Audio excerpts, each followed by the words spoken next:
وہ ایک عجیب سی رات تھی. مجھے سمجھ نہیں آ رہا تھا کہ میں کیا کروں کیا نہ کروں. شادی کی پہلی رات تھی اور دلہن بنی بیٹھی میری بیوی نے کہا کہ خبردار مجھے ہاتھ مت لگانا، میں کسی اور سے محبت کرتی ہوں. یہ زبردستی کی شادی ہوئی ہے اور یاد رکھو تم کچھ بھی کر لو میری محبت نہ حاصل کر پاؤ گے، نہ میں تمہیں چاہوں گی. اس کی آنکھوں میں آنسو تھے. میں حیران و پریشان پاگلوں کی طرح اسے دیکھنے لگا اور سوچنے لگا کہ یہ کیا ہو گیا ہے. جب کچھ سمجھ نہ آیا تو اٹھا اور وضو کیا اور نماز کے لیے چلا گیا اور اپنے اللہ سے ذکر کیا کہ یا ربا، یہ کیسا امتحان ہے. مجھے ڈر تھا، بہت زیادہ ڈر، معاشرے کا ڈر، خاندان والوں کا ڈر.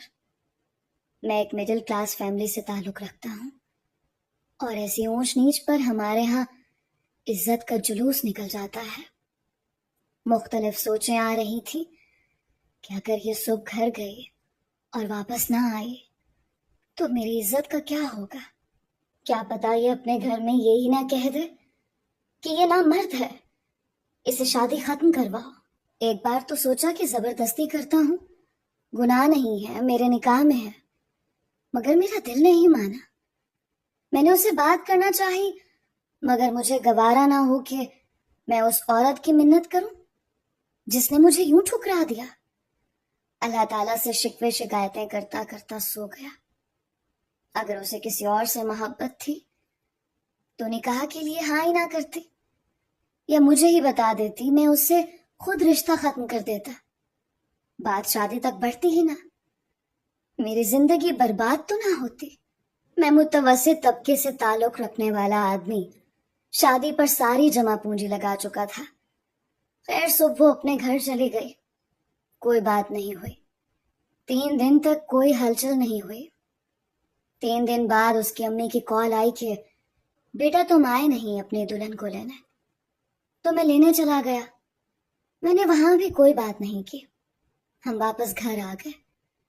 میری بیوی میرے سامنے تو نہیں، البتہ باہر جا کر یا گھر کی چھت پر جا کر ہر رات کو فون پر کسی سے باتیں کرتے تھے. میں نے اسے پوچھا تک نہیں کہ وہ کس سے باتیں کرتی ہے، کون ہے وہ. بس ایک بار پوچھا تھا کہ اسے طلاق چاہیے. اس نے کہا نہیں. اس کا فون پر جو عشق تھا اس سے مجھے کوئی مطلب نہیں تھا. 5 ماہ ایسے ہی گزر گئے. میں کام سے تھکا ہارا رات میں گھر آتا، کھانا باہر سے کھا آتا، اور جب بھی گھر آتا وہ فون پر ہی باتیں کر رہی ہوتی. ایک دن اس نے پوچھا ایک بات پوچھوں. میں نے کہا پوچھ لو. اس نے کہا کیا آپ کو مجھے دیکھ کر طلب نہیں ہوتے؟ میں نے کہا شادی سے پہلے بھی تو کنٹرول ہی تھا، تو تمہیں کیا لگتا ہے کہ اب نہیں ہو سکے گا؟ مگر اس رات بات کچھ اور تھی. میں سویا ہوا تھا کہ میرے موبائل کی گھنٹی بجے. فون میرے دوست کا تھا. اس نے مجھ سے کہا کہ تمہاری بیوی کسی اور مرد کے ساتھ فلاں ہوٹل پر بیٹھی ہے. مجھے پہلے تو یقین نہ آیا، لیکن جب اپنی بیوی کو گھر نہ پایا تو بے حد غصہ آیا، اتنا کہ مجھے اپنا دماغ پھٹتا ہوا محسوس ہوا. میں نے اس کی عزت رکھی، کسی کو کچھ نہ بتایا، پر اس نے میری عزت نہ رکھی. میں ہوٹل کی طرف چل دیا، خود کو پرسکون رکھا. وہاں اس کو کسی غیر مرد کے ساتھ بیٹھا دیکھا تو آواز دی اور کہا کہ چلو گھر چلو. وہ چپ چاپ گھر آ گئی. گھر لا کر اسے میں نے انتہائی زوردار تھپڑ مارا کہ میری انگلیاں اس کے منہ پر چھپ گئیں، اور اسے کہا کہ وہ اب اس گھر میں مزید ایک لمحہ بھی نہیں رہ سکتے، اور اسے اس کے گھر چھوڑنے نکل پڑا. لیکن رستے میں تھوڑا سا غصہ ہلکا ہوا تو دماغ نے کام کیا کہ اس وقت اس کے گھر والوں کو کیا بتاؤں گا کہ ان کی بیٹی نے کیا کیا، کیا گل کھلائے. لہٰذا کچھ سوچ کر میں ایک ہوٹل میں گاڑی لے گیا جو صبح دیر تک کھلا رہتا ہے. پتہ نہیں ہمیں وہاں کتنا وقت لگا. لیکن جتنا بھی وقت وہاں ہوٹل میں صبح ہونے کا انتظار کیا وہ خاموش نظریں جھکائے بیٹھے رہے. اس نے کوئی بات نہیں کی، نہ ہی میں نے کوئی بات کی. میں صبح ہوتے ہی اس کے گھر اس کو چھوڑ آیا. اس کے بعد اس کے گھر سے کبھی فون تک نہیں آیا. میرا خیال تھا کہ شاید اس نے خود ہی اپنے گھر والوں کو سب کچھ سچ بتا دیا ہے. وہ کس منہ سے مجھے فون کرتے؟ وقت گزرتا گیا، پتہ ہی نہیں چلا کیسے 4 سال کا عرصہ بیت گیا. میں بہت گہری سوچ میں تھا کہ اب اسے طلاق دے دینی چاہیے تاکہ وہ اپنی پسند کی جگہ شادی کر لے. اتنی سزا کافی تھی اس کے لیے. آخر ایک سخت فیصلہ کر کے میں نے اس کا نمبر ملایا. اس نے فوراً کال اٹھائی تھی، جیسے مدتوں سے کسی فون کے انتظار میں ہو. میں نے سلام کرتے ہی بنا کوئی بات سنے اسے کہہ دیا کہ میں تمہیں طلاق دے کر مکمل آزاد کرنا چاہتا ہوں. دوسری طرف سے بس ایک چیخ کی آواز آئی اور کچھ ایسا محسوس ہوا جیسے فون اس کے ہاتھ سے گر چکا ہے. میں سوچ میں تھا کہ وہاں جانے کیا ہو رہا ہے، تو فوراً اس کی چھوٹی بہن نے اٹھا لیا اور ہیلو کہا تو میں نے آواز پہچان لی. اس نے سلام کے بعد بتایا کہ جب سے آپ آپی کو یہاں چھوڑ کر گئے ہیں اس نے آج تک کسی سے بات نہیں کی. ابو بھی کہتے ہیں کہ شاید یہ پاگل ہو گئی ہے، اسی لیے آپ اسے چھوڑ گئے اور واپس نہیں آئے. اس کی بات سن کر میں نے فون کاٹ دیا اور بے غم ہو گیا کہ اب اسے طلاق دینا یا نہ دینا کوئی اہمیت نہیں رکھتا. وقت مزید رفتار سے گزر گیا.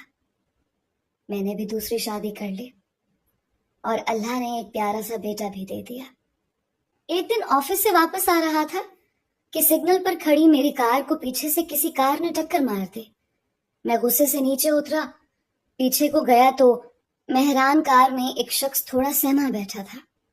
میں نے غصے سے اسے کچھ کہنا چاہا لیکن ایک دم سے رک گیا اور سوچنے لگا کہ اسے میں نے کہیں دیکھا ہے. تھوڑا دماغ پر زور دینے کی کوشش کی لیکن بے سود. ابھی انہی سوچوں میں تھا کہ وہ کار سے باہر نکل آیا اور مجھے کہنے لگا کہ آپ آگے آگے چلیے، کہیں سائڈ پر کار لگا لیں تاکہ میں آپ کا نقصان بھر سکوں. میں گاڑی سائڈ پر لے گیا، وہ بھی میرے پیچھے تھا. میں نے گاڑی روکی، وہ بھی آ گیا اور مجھے پہچانتے ہوئے میری پہلی بیوی کو بھابھی کہہ کر اس کا احوال پوچھنے لگا. مجھے جھٹکا سا لگا اور سب کچھ یاد آنے لگا. یہ وہی شخص تھا جس کے ساتھ میں نے اپنی بیوی کو ہوٹل میں پکڑا تھا. میں نے بتایا کہ میں اسے چھوڑ چکا ہوں اور دوسری شادی کر لی. اسے بہت افسوس ہوا میری اس بات سے، لیکن میں پھر بھی اسے بہت کچھ جاننا چاہتا تھا. اسے قریبی ہوٹل میں لے گیا، چائے منگوائی، دوستی کا ماحول سا بنا لیا.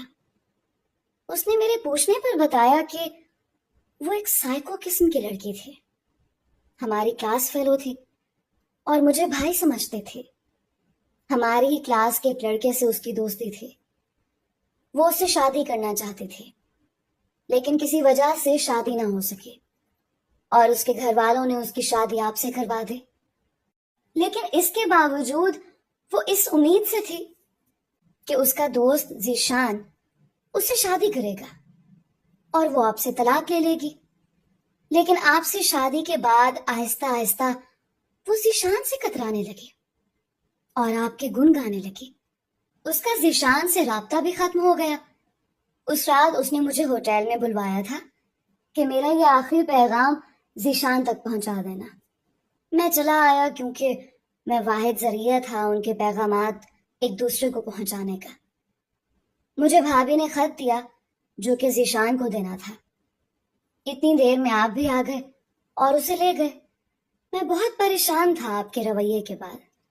میں نے بھی دوبارہ رابطہ کرنا مناسب نہیں سمجھا اور خط ذیشان کو دے دیا. اگلے دن ذیشان نے خودکشی کر لی تھی. مجھے خبر ملی تو میں فوراً ہسپتال پہنچا. سب سے پہلے اس کی جیب سے وہ خط نکالا کیونکہ مجھے شک تھا کہ یہ خط اس کی خودکشی کا سبب ہو سکتا ہے. اگر کسی اور کے ہاتھ لگ گیا تو بات بڑھ جائے گی۔ میں نے تدفین کے بعد گھر آ کر وہ خط پڑھا جس میں لکھا تھا، ذیشان اب تم میرا انتظار ختم کر دو اور کہیں اچھی سی لڑکی دیکھ کر شادی کر لو۔ میرے شوہر کے حسن سلوک نے میرا دل جیت لیا۔ میں اسے مزید کسی تکلیف میں مبتلا نہیں کر سکتی۔ مجھے لگتا ہے کہ مجھے اپنے شوہر سے عشق ہو گیا ہے۔ وہ بہت صابر، شاکر اور ہمت والا انسان ہے۔ میں نے اس کی زندگی عذاب بنا دی، اب میں اس کا ازالہ کرنا چاہتی ہوں۔ تم یوں سمجھنا کہ کبھی میری زندگی میں تھے ہی نہیں۔ بس سلام۔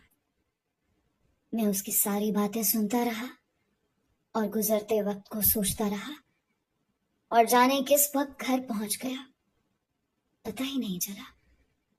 صبح صبح گاڑی نکالی اور اس کے گھر پہنچ گیا۔ پوچھنے پر سالی نے ایک طرف اشارہ کیا۔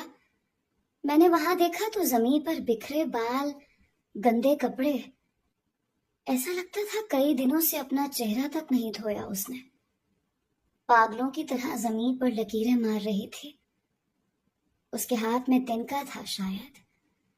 میں قریب چلا گیا، دیکھا تو زمین پر میرا نام لکھتی ہے اور مٹا دیتی ہے، پھر لکھتی ہے اور پھر مٹا دیتی۔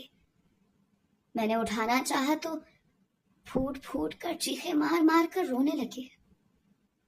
وہ مجھے پہچان گئی تھی اور سب کچھ سمجھ رہی تھی۔ وہ پاگل نہیں تھی، لیکن سب اسے پاگل ہی کہہ رہے تھے۔ میں نے اسے اٹھایا، سہارا دیتے ہوئے گاڑی تک لایا اور گاڑی میں بٹھا لیا اور سیدھا گھر لے گیا۔ میری بیوی نے دیکھا تو وہ اور پریشان ہو گئی کہ میں کسی فقیرنی کو اٹھا لایا ہوں۔ میں نے اسے کہا کہ تمہیں بعد میں ساری بات سمجھاتا ہوں۔ اسے نئے کپڑے دی اور کہا کہ نہا لو، کپڑے تبدیل کرو، تم سے کچھ باتیں کرنی ہیں۔ وہ نہا کر آئی، وہی پرانی دلہن جسے آج تک کسی نے چھوا تک نہیں تھا۔ کچھ کہنا چاہتی تھی مگر اس کے ہونٹ کانپ رہے تھے۔ مجھے دیکھنا چاہتی مگر آنکھیں جھکی ہوئی تھی۔ میں خود ہی کہنے لگا کہ خدا کی قسم، میں تمہاری پاک دامنی کی گواہی دیتا ہوں اور تمہیں معاف کرتا ہوں، تم بھی مجھے معاف کر دو۔ وہ پھر سے زمین پر بیٹھ گئی اور پھوٹ پھوٹ کر رونے لگی۔ میں نے سہارا دیا، کمرے تک لے گیا، اسے کہا کہ تم واقعی پاگل ہو، سب سچ ہی تو کہتے ہیں کہ یہ پاگل ہے۔ دیکھو نا پاگل، جب میں تمہیں گھر چھوڑنے جا رہا تھا ہم 4 گھنٹے ہوٹل میں ٹھہرے رہے، تو مجھے بتا دیتی کہ سچ کیا ہے۔ تم نے مجھے کچھ بتایا ہی نہیں۔ وہ یہ کہتے ہوئے پھر رو دی کہ میں بتانا چاہتی تھی، لیکن مجھے پتا تھا کہ میرا یقین کوئی نہیں کرے گا، اس لیے خاموش تھی۔ دوستو، یہ تھی ایک میاں بیوی کی کہانی۔ امید کرتی ہوں کہ آپ کو اچھی لگی ہوگی۔